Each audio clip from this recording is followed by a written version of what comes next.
I cheated on my husband with his best friend. He didn't scream. He just disappeared. 13 years later, I'm still waiting for him to come back. I need to start by saying something most people won't want to hear. I'm not going to make excuses for what I did. 4 years into marriage, 7 years together total. I was 31, working as a structural surveyor, decent money, long hours sometimes. Axel was a hydraulic systems designer. Smart guy. Methodical. The kind of person who planned everything 3 steps ahead. We had a daughter, Alira. She'd just turned 2. Our marriage wasn't falling apart. That's the thing people always assume when they hear stories like this. They want the relationship to have been broken already, so the affair makes sense. But we were fine. Not perfect, nobody is, but fine. Stable. Normal. The company I worked for threw a holiday party that December. Open bar, fancy venue, the works. Axel was out of state on a job, some installation project that had him gone for 2 weeks. He'd texted that morning, "Have fun tonight. Don't let Henderson corner you about his boat again." Darian was there. Axel's best friend since college. They'd been tight for over a decade, the kind of friendship where you don't need to call for months and pick right back up like nothing happened. Darian owned a commercial refrigeration business. Did well for himself. Good guy. That's what made it worse. We started talking at the bar. Normal stuff. Work, life, how Axel's project was going. Then more drinks. Then the conversation shifted to something I can't even remember now. What I do remember is the decision. That moment where you know exactly what you're about to do and you do it anyway. Hotel room. One night. I knew what I was doing. No blackout drunk excuse. No, it just happened BS. It happened because I let it happen. Woke up the next morning with immediate regret. Darian felt the same, I could see it on his face. We agreed, never again, never speak of it, take it to the grave. I went home that evening thinking I could bury it. That it was contained. Axel was sitting in the living room when I walked in. Just sitting there. Lights off. Alira was already asleep upstairs, I could hear the baby monitor crackling softly. He was in the chair by the window, completely still. I asked if he was okay. He looked at me. Not angry. Not hurt. Just empty. "I already know," he said. 3 words. My stomach dropped so hard I thought I'd throw up right there. I opened my mouth to say something. What, I don't even know, and he cut me off. Was it Darian? I couldn't lie to his face. I just couldn't. So I nodded. He stood up. Walked upstairs. I heard drawers opening, closing. 5 minutes later he came down with a duffel bag. That's when I expected it, the yelling, the rage, maybe him throwing something. I'd braced for violence, honestly. I thought he might hit me. Instead, nothing. He walked to the door. "Where are you going?" My voice sounded small. "Away from you." And he left. I tried calling. Texting. Voicemails that got more desperate each time. Nothing. 3 days later, a lawyer sent divorce papers. Custody arrangement already drafted. Primary custody to me, visitation rights reserved but unspecified. Clean. Professional. Like he'd had it ready. He never showed up to a single hearing. Never called about Alira. Never asked for his stuff. Just signed where he needed to sign and vanished. No calls. No messages. No trace. I told myself he'd come back eventually. Men like him always do, right? They get angry, they leave, they cool off, they come back. That's how it works. But weeks became months. Months became years. And Axel remained gone, completely, utterly erased from our lives. Or so I thought. I threw myself into work. Into being a mom. Into convincing myself that I was doing fine, better than fine, actually. Who needs a man who runs at the first sign of trouble, right? That became my narrative. The story I told myself, and eventually, the story I told everyone else. Axel chose to leave. That was the line. Technically true. Missing the crucial context, sure, but true enough that I could say it without my voice shaking. Darian stuck around. Not in a romantic way, God, no. The guilt between us was too thick for that. But he was there. Uncle Darian at birthday parties.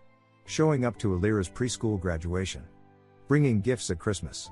I let it happen because it felt like the penance we both deserved. Him playing the absent father's role, me watching it happen, both of us carrying what we'd done like a weight we couldn't put down. The first few years, I kept expecting Axel to resurface. Every time my phone rang with an unknown number, my heart would jump. Every time someone knocked on the door unexpectedly, I thought maybe this was it. The big confrontation. The screaming match we never had. Something, but nothing came. By year 6, I stopped checking his social media. It had gone dark anyway, accounts deleted or abandoned, I couldn't tell which. By year 10, I'd stopped thinking about him daily. The what-ifs faded. The guilt became background noise. Year 13? I'd built something. Got promoted twice at work. Alira was thriving, smart as hell, top of her class, beautiful in that way that made me both proud and terrified for when she hit high school. I told myself I'd done fine on my own. Better than fine, actually. Alira started asking questions around 12. Normal kid stuff at first. Why don't I have a dad? I told her she did, he just wasn't around. That satisfied her for a while. Then the questions got harder. Why doesn't dad ever call? What happened between you two? Does he even know what I look like? I gave her the vague answers parents give when they're avoiding the truth. Adults grow apart sometimes. He had his reasons for leaving. Maybe someday you'll meet him. She'd nod, seem satisfied, and I'd exhale in relief. Crisis averted. Truth buried for another few months. Meanwhile, Darian's refrigeration business exploded. Major contracts with food distributors. Regional expansion. The guy went from comfortable to genuinely wealthy. Sometimes I wondered if the guilt drove him to succeed.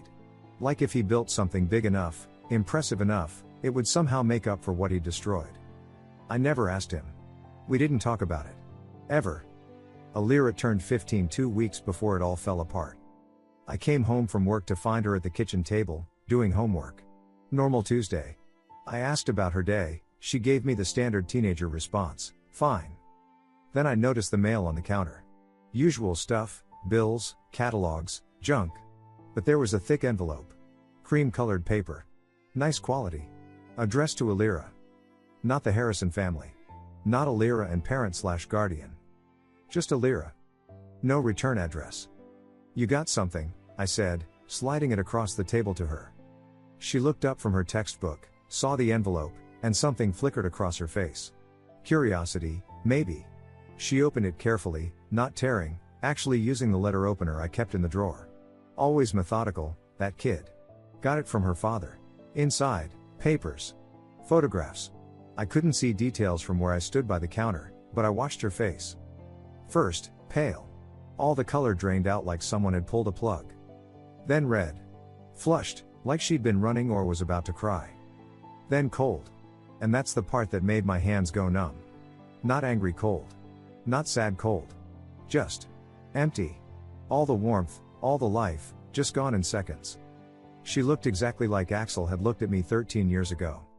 Alira, what is it? She didn't answer. Just kept staring at the pages in her hands, reading. Her fingers were shaking slightly, but her face stayed frozen in that empty expression. I moved closer, trying to see over her shoulder. Honey, what's? She pulled the letter away, stood up fast enough that her chair scraped hard against the floor. Didn't look at me. Just gathered the papers, the photographs, everything, and held them against her chest. Alira. My voice came out sharper than I meant it to. What's in the letter? Nothing. She walked past me toward the stairs. I followed, that numbness in my hand spreading up my arms, into my chest. You need to tell me what's going on. Who sent that? Still nothing. She went into her room. I stood in the doorway, watching her pull out her duffel bag from the closet, the one she used for overnight trips to friends' houses. What are you doing? She opened her dresser, started pulling out clothes. Jeans. Shirts. Underwear. Socks. Methodical. Calm.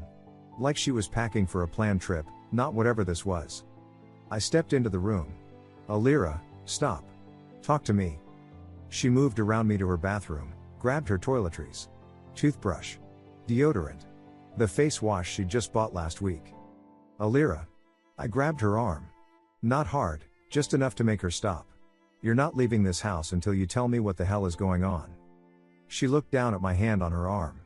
Then up at my face. And God, that look. I'd never seen her look at me like that. Not when I grounded her. Not when we fought about curfew or homework or any normal mother-daughter crap. This was different. This was the look of someone who'd just learned something that changed everything, and there was no going back. She pulled her arm away. Gently. Not angry. Just removing my hand like it was an object in her way. Then she went back to packing. I tried everything. Pleading. Demanding. Asking questions about the letter, about where she was going, about who she'd been in contact with. Every question met with silence. She packed her laptop. Her charger. The small jewelry box her grandmother gave her, 20 minutes. That's how long it took her to pack up and walk downstairs with that duffel bag over her shoulder. I blocked the front door. You're 15 years old. You're not going anywhere. She just stood there, bag in hand, waiting. Alira, please. Whatever that letter said, we can talk about it. Just tell me what's going on. Her eyes met mine. For a second, I thought she might actually speak. Might explain. Might give me something. But she just stepped around me and opened the door. Alira. She walked out. Down the front steps. Down the driveway. I followed her onto the sidewalk, watching her get into a car I didn't recognize. Dark sedan. Tinted windows. I couldn't see who was driving. The car pulled away. I stood there in the middle of the street until the taillights disappeared. I called her phone 60 times that night. Straight to voicemail. Texted until my thumbs cramped. Nothing. Called her friends. None of them had heard from her. Called her best friend's mother. No, Alira wasn't there, hadn't asked to stay over. Was everything okay? I filed a missing person report the next morning. The police took my information, said they'd look into it, but pointed out that most teenagers who leave come back within 48 hours. Just wait it out. I waited. 48 hours became 72. Became a week. Then, 3 days after she left, my phone buzzed. Text from an unknown number. She's safe. She's with me. Don't contact her. I stared at those words until they blurred. I knew immediately. After 13 years of silence, Axel had reached out. Not to me. Never to me. To our daughter. And Alira had chosen him without saying a single word to me. That was the last day I had any control over my life. I just didn't know it yet. 3 months. 3 months of trying to find them. I hired a private investigator. Cost me $2,000 I didn't really have, but I needed to know where my daughter was. The guy came back after 2 weeks with nothing. Whoever this Axel is, he said, he's covered his tracks. No digital footprint, no credit card trails I can access, no property records under his name in any database I can check. Either he's using a different identity or he's been planning this for a long time. I tried old mutual friends. The few who still answered my calls said they hadn't heard from Axel in over a decade. His parents had passed away years ago, his mom while we were still married, his dad a few years after the divorce. No siblings. No other family I knew of. Dead ends everywhere. But I'd get occasional texts from that unknown number. Never more than a few words. She's doing well. Don't worry. She's happy. Each one felt like a knife. Then things started happening. Darian called me on a Tuesday morning, and I could hear the panic in his voice before he even said hello. They terminated the Holbrook contract. Holbrook was his biggest client. Multi-million-dollar distribution deal. The backbone of his business. What? Why? No explanation. Just business reasons. I've got lawyers looking into it, but, his voice cracked. That's 60% of my revenue. I tried to say something comforting, but what the hell could I say? 2 days later, he called again. Another major contract, gone. Then another. Within 3 weeks, Darian's business was hemorrhaging money. Bank accounts getting flagged for suspicious activity, freezing his assets while they investigated nothing. Regulatory bodies showing up about code violations that didn't exist, but the investigations alone cost him time and legal fees he couldn't afford anymore. I watched it happen through his increasingly frantic phone calls, and something cold settled in my stomach. Then I got called into HR. Sharon from Human Resources had this apologetic look on her face when I walked in. That's how I knew it was bad. We received an anonymous complaint, she said, sliding a folder across the desk. Inside, printouts of emails I'd sent 13 years ago. Flirty messages I thought I'd deleted. Security footage from the hotel, grainy, but clear enough to show me and Darian in the lobby, heading to the elevator. Timestamped. Dated. This is from over a decade ago, I said. My voice sounded far away. Our professional conduct policy doesn't have a statute of limitations. Sharon looked genuinely sorry. You engaged in an inappropriate relationship with a vendor during a company event. The board reviewed the evidence and I was terminated effective immediately. I sat in my car in the parking lot for an hour, just staring at the building. 13 years. 13 years buried, and someone had dug it all up. Not just dug it up, documented it, packaged it, delivered it. That's when the social stuff started. Friends stopped responding to texts. Coffee dates got cancelled. My sister, who I'd talked to every Sunday for years, suddenly had a lot going on and couldn't chat. My mom called, finally, after 2 weeks of silence. "We heard," she said. No preamble. "Heard what?" "About what you did. To Axel. With Darian." A long pause. "Why didn't you ever tell us the truth?" Someone had been talking. Sharing the story. Making sure everyone knew exactly what I'd done. I tried to explain, yes, I made a mistake, but it was 13 years ago. People move on, people forgive. Do they? My mom asked. Then she hung up. I sat in my house that night, unemployed, watching the news coverage of Darian's business filing for bankruptcy protection, and that's when it clicked. This wasn't bad luck.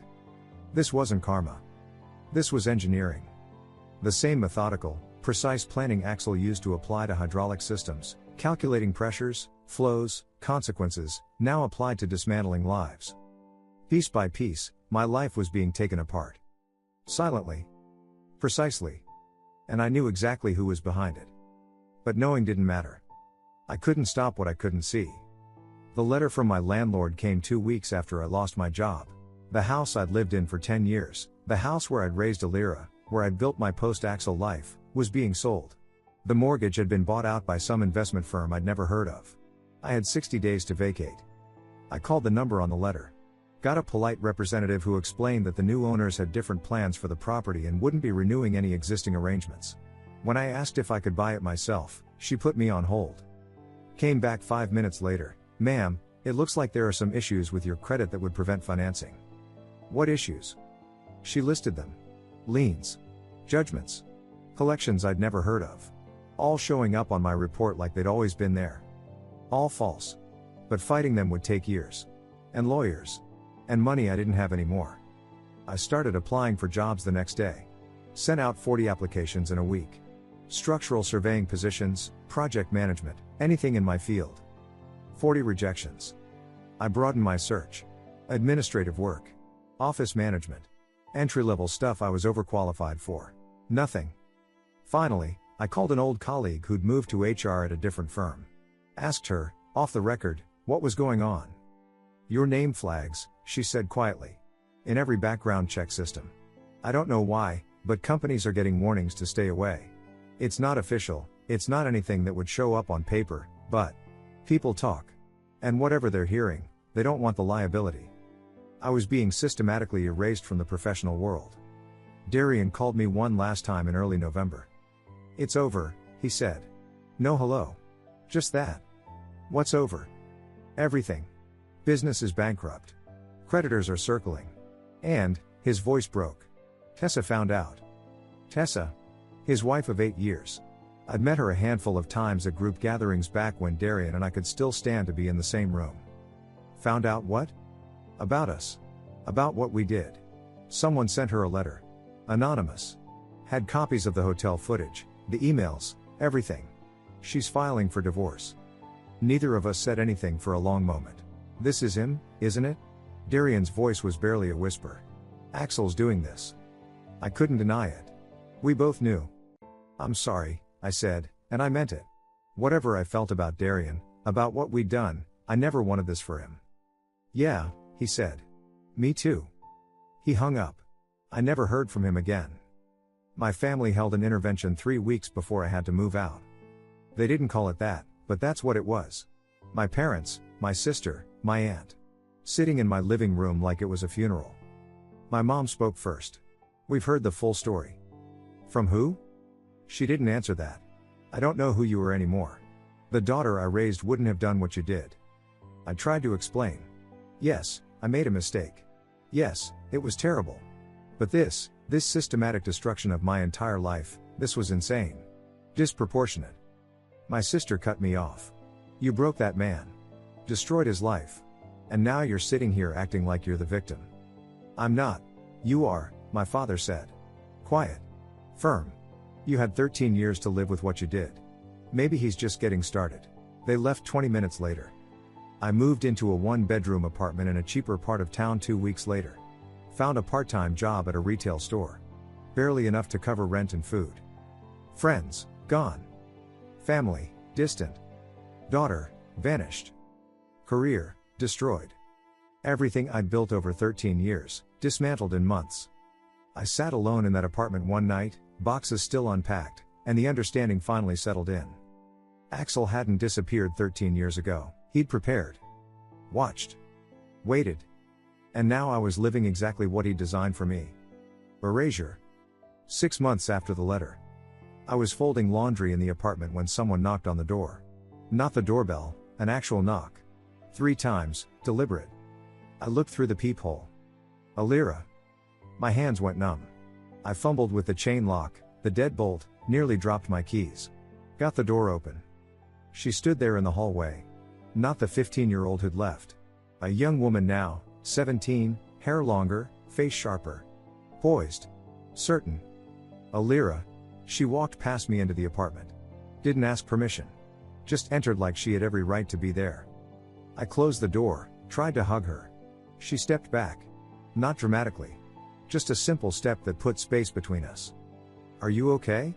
My voice cracked. Where have you been? I've been so worried, I tried to find you. She didn't answer. Didn't even look at me at first. Just scanned the apartment. The unpacked boxes. The second-hand furniture. The difference between this place and the house she grew up in. Alira, please. Talk to me. She walked to the center of the small living room. Stood there, hands in her jacket pockets, and finally looked at me. That same empty expression. The one from the kitchen table. The one Axel had given me 13 years ago. Is your father, is he here? Is he coming? I couldn't stop the questions from spilling out. Did he send you? Are you safe? Have you been with him this whole time? Nothing. The silence stretched out. Seconds became a minute.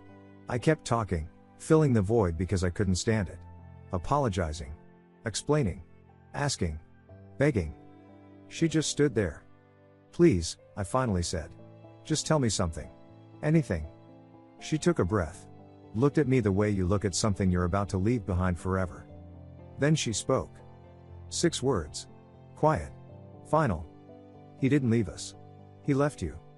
The air went out of the room. Not them. Not his daughter. Just me. Alira turned and walked to the door. I called after her, wait, please, don't go, we need to talk about this, but she was already in the hallway. I followed her out, watched her walk to the elevator. Alira. The elevator doors opened. She stepped inside. Turned to face me as the doors started to close. That empty look. That certainty. The doors shut. I stood in the hallway until my neighbor came out and asked if I was alright. I sit here now in this apartment that's not really home. Working retail. No friends. Family keeps their distance. Daughter gone. He didn't leave us. He left you. Axel stayed. Somehow. Somewhere. For Alira. Just not for me. I spent 13 years telling myself he'd abandoned his family because he was weak. Because he couldn't handle one mistake. Because men like him run instead of fight.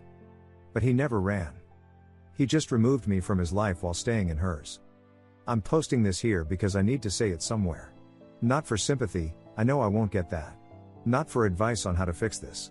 There's nothing to fix. I thought I was building a life. Thought I was moving on. Thought I was doing fine. But I built it all on a lie. And he watched. Waited. Made sure every piece of that foundation crumbled exactly when he wanted it to. Darian lost everything. I lost everything. And Axel? He never lost his daughter. He just made sure she understood who was worth losing. I'm still waiting. Not for forgiveness, I know I'll never deserve that.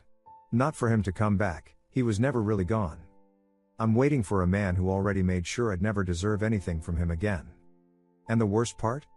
Sitting here in the ruins of everything I built on that one night 13 years ago, I finally understand.